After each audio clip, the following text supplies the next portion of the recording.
Hello.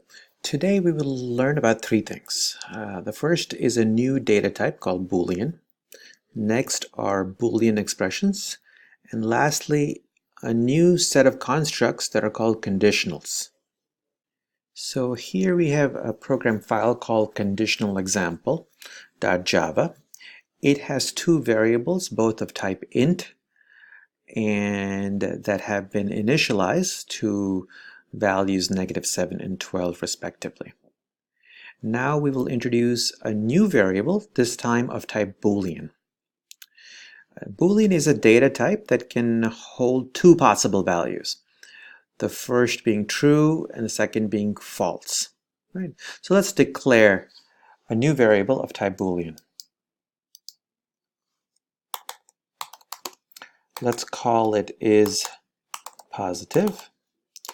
And just like we can initialize integer variables, we can initialize this one to be false. As with integer variables, we can do assignment operations on Boolean variable. So let's take our variable is positive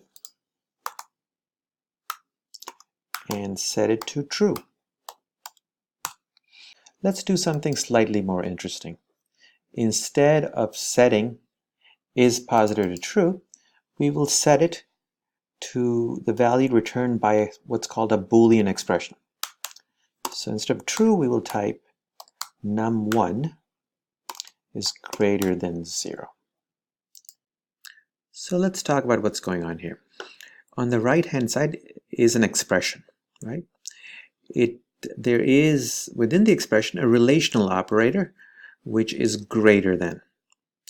When the expression is evaluated, if num1 has a value that's greater than 0, the expression will return true. If it is less than 0 or equal to 0, it will return false. Now we can use Boolean expressions within what's called a conditional statement. The one we will talk about today is called an if statement. So let's write one. So we will type if num1 is greater than 0,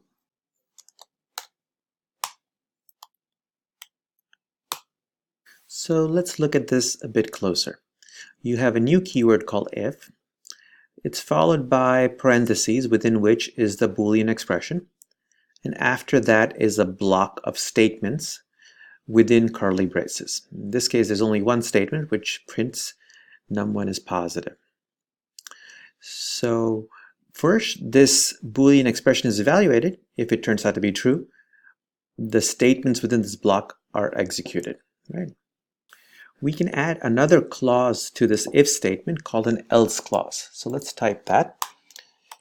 Type in else, and within that we will copy this print statement, and we will say num1 is negative.